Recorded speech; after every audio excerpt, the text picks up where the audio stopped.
S nama je Sara Jelenić, koja se već pola godine nalazi na našem partnerskom fakultetu na studiju u Danskoj. Dobar dan, Sara. Dobar dan. Evo za početak reci nam kako si došla na ideju da studiraš u Danskoj?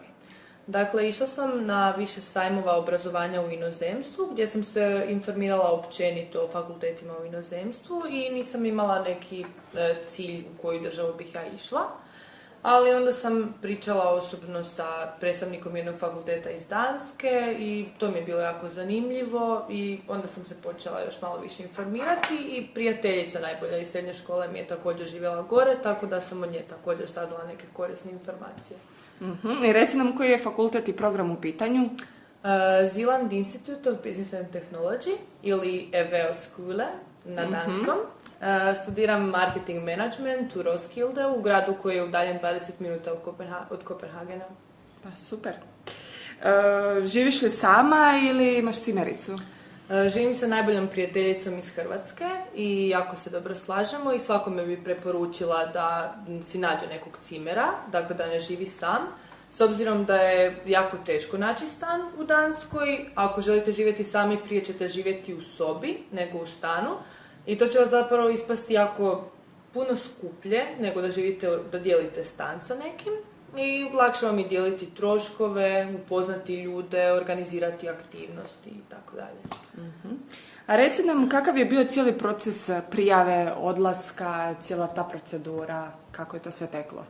Pa dakle, da kako puno nam je pomogao BHV u cjelokupnom savjetovanju, u odlasku. 4 mjeseca prije nego što ćemo otići u Dansku smo počeli tražiti smještaj i nakon tog vremena smo zapravo dobile stan i nakon toga smo otišle normalno. Prijateljičin tata nam je došao u Dansku pomoći opremiti stan s namještajem, pošto su stanovi neopremljeni. Dakle, većinom smo kupovale povoljan namještaj, a ostatak smo kupile u Ikei, koja je također povoljna, relativno. I nakon toga smo krenule jednostavno sređivati sve dokumente, prijavljivati boravište, zdravstveno osiguranje, bankovni račun i sve što ide dalje. I kako je to teklo? Svima to prva pomisao na administrativne procedure koje ih čekaju kada tamo dođu, zaboli glava, misle da se neće snaći sve na danskom. Kako je to s vama prošlo? Pa zapravo nije toliko komplicirano, imate jednu ustanovu koja se zove komune i u kojoj zapravo riješite sve dokumente. Znači, riješite tamo i zdravstveno osiguranje, prijavu boravišta, kasnije porez kada se zaposlite. Dakle, službenici su vam jako dragi i ljubazni, sve će vam prevesti, objasniti što trebate, kud trebate i to riješite u nekoliko sati. Znači sve na jednom mjestu u jednom danu zapravo.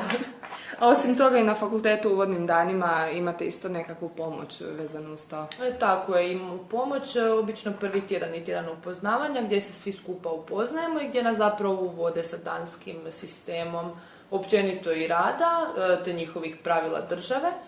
Te nam i tako spominju gdje možemo srediti te dokumente, gdje da se prijavimo, ko nam može pomoći. Također ako imate nekih pitanja možete se obratiti u školi profesorima ili nekim službenicima. Dakle, svi su vam na usluzi. Nećete biti sami ili izgubljeni.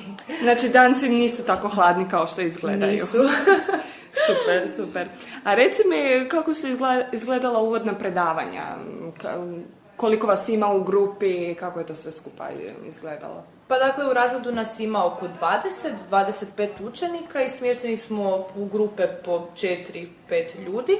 I obično sve radimo u grupama. Kako sam rekla, prvi tjedan je obično uvodni tjedan, koji je bio jako zanimljiv zbog ljudi različitih nacionalnosti. Dakle, morali smo pričati s ljudima o sebi, o svojim državama, što volimo, čime se bavimo, zašto smo došli baš u Dansku, tako da se povežemo i eto. I što ti se zapravo najviše sviđa na fakultetu, na predavanjima? Pa sviđa mi se što je zapravo obrnut proces učenja nego u Hrvatskoj. Dakle, prvo dobijete literaturu koju za sat morate pripremiti, pročitati i naučiti. Onda imate teorijsko predavanje sa profesorima gdje o tome svemu diskutirate i ako imate nekih pitanja, naravno pitate da vam sve bude jasno. I iza toga imamo praktičan rad gdje dobijemo neku firmu koju moramo analizirati i primijeniti to što smo naučili u teoriji. Dakle, to je stvarna firma koja Tako je, trenutno to je stvarna djeluje. firma. To je stvarna firma koja postoji. I sviđa mi se što radimo u grupama većinski, tako da možemo dijeliti neka mišljenja, ako neko nešto ne zna, nekomu može pomoći, objasniti i puno se lakše uči. I naravno što je zapravo praktičan rad temeljan, znači nije samo teorijsko znanje. A reci mi, ovako Danska slovi kao iznimno skupa skandinavska zemlja. Koje je tvoje mišljenje? Da li je Danska skupa za jednog hrvatskog učenika, budućeg studenta? Pa ja bih rekla i da i ne, s obzirom da na početku stvarno trebate veću količinu novaca da biste opremili stan, platili depozit za stan, prvi, drugi mjesec možda stanarine, što se traži jako često. Ali recimo cijene u dućanima su poprilično slične nego za razliku u Hrvatskoj. Dakle, u velikim supermarketima i slično. Tako je. Cijene su većinom iste, čak neke stvari su jeftinije, neke stvari su normalno malo skuplje. Ono što je skupo u Danskoj je smještaj. Iako ako imate sreće možete naći jeftiniji smještaj koji je priliči nekim hrvatskim cijenama smještaja. I ono što je puno skuplje je transport. Dakle, mjesečna karta recimo za okolicu Kopenhagena košta 615 kuna. Ali ako radite, naravno to vam nije problem priuštiti. Kao niti izlazak van, izlazak u restorane i takve stvari. A jesi li uspjela uskladiti predavanja i odlazak na fakultet sa poslom i kakva je uopće mogućnost za pronalazak posla? Jer ti si, kako si rekla, u manjem gradu, pored Kopenhagena. Tako je. Roskilde ima 80.000 stanovnika i samo je 20 minuta od Kopenhagena, tako da to mi ne predstavlja problem u radu. Radim u Kopenhagenu, ne putujem puno, radim 15 sati tjedno. Dakle, radim u slobodne dane koje imam od fakulteta. Dakle, fakultet imam obično 4 dana tjedno i ostatak 3 dana radim na poslu. Dakle, jako se lako uskladi, fakultet obično imate ujutro i onda ste slobodni ostatak dana. Tako da možete si kombinirati, hoćete možda raditi nakon faksa ili samo slobodne dane u tjednu koje imate. Da li je bilo teško pronaći posao nakon koliko vremena si počela raditi? Počela sam raditi nakon svega 2 mjeseca i nije bilo teško naći posao. Dakle, posao je najlakše naći u hotelima, možda nekim dućanima, trgovinama, općenito i tvornicama. Super. Što se tiče, ne znam, hrane, što jedeš, da li si sama kuhaš, da li već imaš najdraže dansko jelo i slično? Pa prijateljica i ja većinom kuhamo same, iako znamo često otići u restoran na ručak. Kuhamo većinom što nam se pruži, što se obično kuha u Hrvatskoj, naravno, ali eto, jer kažem, cijene su manje više iste kao i u Hrvatskoj dućanima, tako da to vam je jednostavnije za priuštici. Imam dansko omiljeno jelo, zove se flæskesteg. Radi se o mesu, o svinjetini koje se prži u pečnici 1-2 sata i koje se jede sa umakom koji se dobiva od masnoće te koje se meso peče i sa slatkim krumpirima. Dakle, to su krumpiri koji su karamelizirani nakon kuhanja. Znači, Danska nije poznata samo po lososu i po ribi. Zanimljivo. S obzirom da Danska svim internacionalnim studentima nudi besplatan tečaj danskog jezika, da li si iskoristila tu pogodnost? Da, naravno, iskoristila sam i danski učim 2 puta tjedno. I bilo mi je iskreno jako teško kada sam tek krenula, jer sve mi je bilo novo, jezik se činio užasno težak i za izgovaranje i za razumijevanje.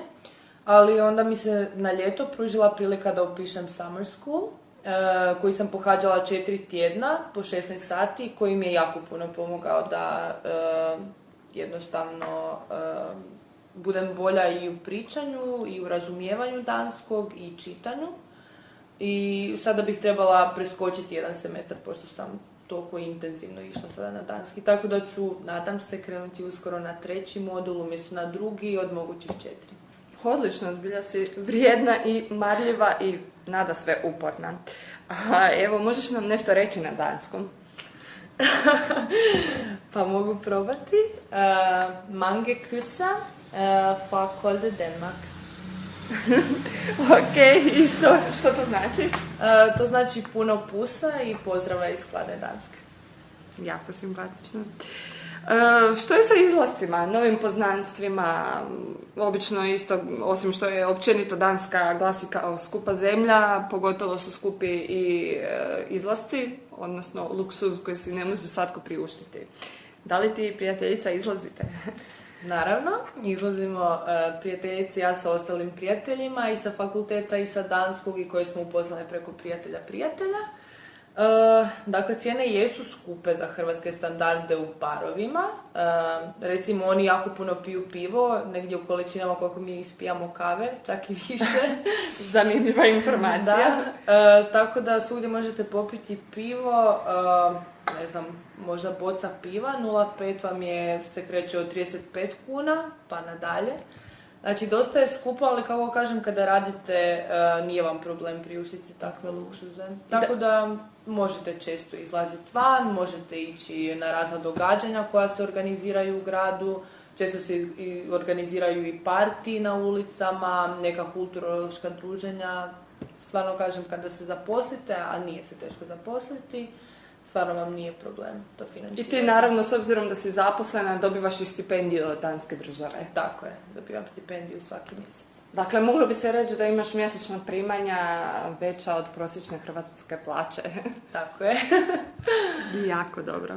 I evo za kraj, možeš li poslati nekakvu poruku ili dati nekakav savjet budućim maturantima u Hrvatskoj?